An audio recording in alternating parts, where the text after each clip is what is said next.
मेरे आत्मसम्मान को यूं मत झकझोरो सासू माँ। नीतू बाथरूम से नहाकर निकली तो लाइट बंद करना भूल गई। वह पूजा कर रही थी। तभी उसकी सास कमला जी ने बड़बड़ाना शुरू किया कि बत्ती ऐसे जलाकर छोड़ देती है जैसे बिजली मुफ्त में आती है। बिल भरना पड़े तो पता चले। नीतू मायूस होकर सुनती रही। पूजा करते हुए उसकी आंखें भर आई। नीतू की शादी को 3 साल हुए थे। 2 साल तक सब ठीक चला, फिर अचानक उसके पति अक्षय की नौकरी छूट गई। दोनों बेहद परेशान थे। नीतू का बेटा अभी 6 महीने का था। अक्षय के बहुत कोशिशों के बाद भी जब कोई नौकरी नहीं मिली तो उसने अपने पिता मुकेश जी से बातें करके घर लौटने का निर्णय किया।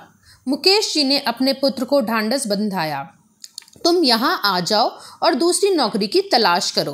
परेशान होने की कोई ज़रूरत नहीं है। उनके मन में कहीं ना कहीं ये डर था कि अक्षय कहीं अवसाद में ना घिर जाए, इसलिए वे यथासंभव सहयोग कर रहे थे बेटे और बहू को। नीतू अपने ससुर का बहुत सम्मान करती थी। वो स्वभाव से अंतर्मुखी थे।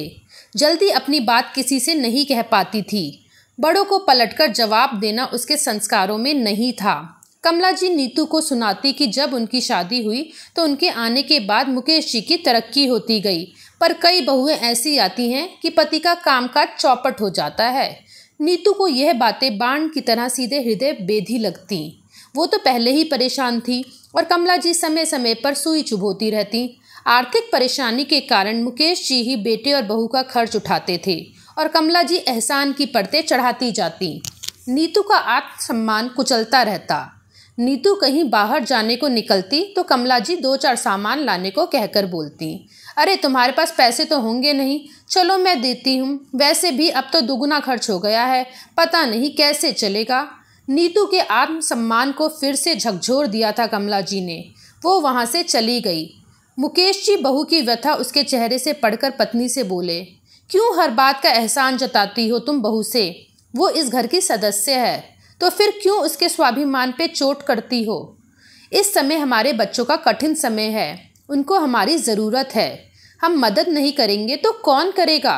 भगवान की कृपा से हमारे पास सब कुछ है, किसी तरह की कोई कमी नहीं है, फिर भी तुम उनका मनोबल बढ़ाने की बजाय तोड़ रही हो। कमला जी पति का मिजाज देखकर चुप रह गईं, पर सुधरने वाली कहाँ थी। अगर कभी खाना बच जाता तो कमला जी तपाक से कहती, मुफ्त का सामान है तो बर्बाद किए रहो, अपनी रकम लगती तो पता चलता। ऐसे ही कटु वचन प्रतिदिन नीतू को सुनने पड़ते थे। कभी कभी तो कमला जी अक्षय को भी सुना देती थी। बहुत मानसिक वेदना से गुजर रही थी नीतू। एक तो पति को तनाव में देखती, ऊपर से सासू माँ आत्मसम्मान चोटिल करने में ना चूकती। छोटे बच्चे की वजह से नौकरी भी नहीं कर पा रही थी। आए दिन कमला जी नीतू के सामने अपनी प्रशस्ति गाती कि पहले इस घर में कुछ भी नहीं था, वो तो मेरे कदम रखते ही घर का नक्शा बदल गया। पर तुम्हारे कदम शायद अक्षय के लिए शुभ नहीं है, तभी तो उसके साथ सब लोग परेशान हैं। तू ही मन सोचती कि इसमें मेरी क्या गलती, ये तिरस्कार भरा जीवन मैंने तो नहीं चुना। इतना कहने के बाद कमला जी ने बेटी के भाग्य का बखान करना शुरू कर दिया। रिचा भी अपने पति के लिए बड़ी भाग्यवान है। उसके जाने के बाद दामाद जी का व्यापार बढ़ता ही जा रहा है। सुनते रोते समय बीत गया। 8 महीने बाद अक्षय की नौकरी मुंबई में लग गई। मुकेश जी ने कहा कि पहले जाकर रहने की व्यवस्था कर लो, फिर नीतू और बच्चे को ले जाना। अगली रात को अक्षय निकल गया। 4-5 दिनों में उसने घर भी ढूंढ लिया और नीतू से कहा कि 10 दिन बाद तुम्हें लेने आऊँगा। 4-5 दिनों बाद रिचा अपनी बेटी के साथ आई। बेटी और नातिन को अचानक देखकर कमला जी खुशी से झूम उठी, पर अगले ही पल रिचा की उदासी पढ़ ली उन्होंने।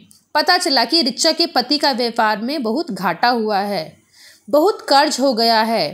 5 में से 3 शोरूम बिक चुके हैं। ये सब सुनकर कमला जी और मुकेश जी पर मानो वज्रपात हो गया कि एक औलाद कष्ट से उभरी और दूसरी उलझ गई। रिचा ने बताया कि उसकी सास उसे बहुत ताने देती है, कोई आर्थिक मदद करती है तो दुगुना एहसास जताती है, मेरे आत्मसम्मान पर रोज़ चोट करती है। पर आश्चर्य ये था कि कमला जी के विचार एकदम बदल गए थे।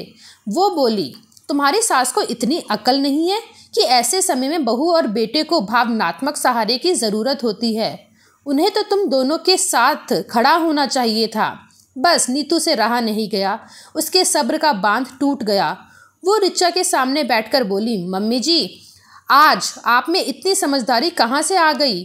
कल तक जब मैं इस परिस्थिति में थी तब आपने मेरी मनोदशा क्यों नहीं समझी कि मुझे भी भावनात्मक सहारे की ज़रूरत है। दूसरे के आगे हाथ फैलाना बहुत पीड़ादायक होता है। मैंने 8 महीने इस दंश को सहा है। मेरे आत्मसम्मान जो लहूलुहान पड़ा है वो क्यों नहीं देख पाई आप? क्या आत्मसम्मान का आंकलन भी रिश्ते के हिसाब से किया जाता है? मैं बहू हूँ तो मेरा आत्मसम्मान नगण्य है? आपकी पीड़ा कोई नहीं समझ सकता। आप धैर्य रखिए, सब ठीक हो जाएगा। हम सब मिलकर इस कठिन समय को पार कर लेंगे। मुकेश जी अपनी पत्नी से बोले, एक बात जान लो कमला, मनुष्य बली नहीं होता है, समय बलवान होता है। आज जब बेटी पर संकट आया तो तुम्हारा नजरिया एकदम बदल गया, पर यह भी सोचो कि तुमने बहू और बेटे को कितनी ठेस पहुंचाई है। ये टीस ताउम्र उनके दिल में रहेगी। आज ऋचा की सास और तुम में क्या फर्क रह गया? कमला जी आत्मग्लानि से भर उठी थीं। उन्हें अपराध बोध हो रहा था कि बहू के साथ उनकी करनी की भरपाई उनकी बेटी कर रही थी और मन में वो दृढ़ निश्चय कर चुकी थी अपनी बेटी की स्थिति संभालने की और बहू के दिल में अपने लिए प्यार और सम्मान भरी जगह बनाने की। दोस्तों, हम जो दूसरों को देते हैं, समय वही हमें या हमारे प्रियो को वापस लौटाता है। तो क्यों ना प्यार और सम्मान दिया जाए और शेष बातों को नकार दिया जाए। आपको वीडियो कैसी लगी? अपनी राय हमें अवश्य दें। यदि चैनल पर नए हैं तो चैनल को सब्सक्राइब करें।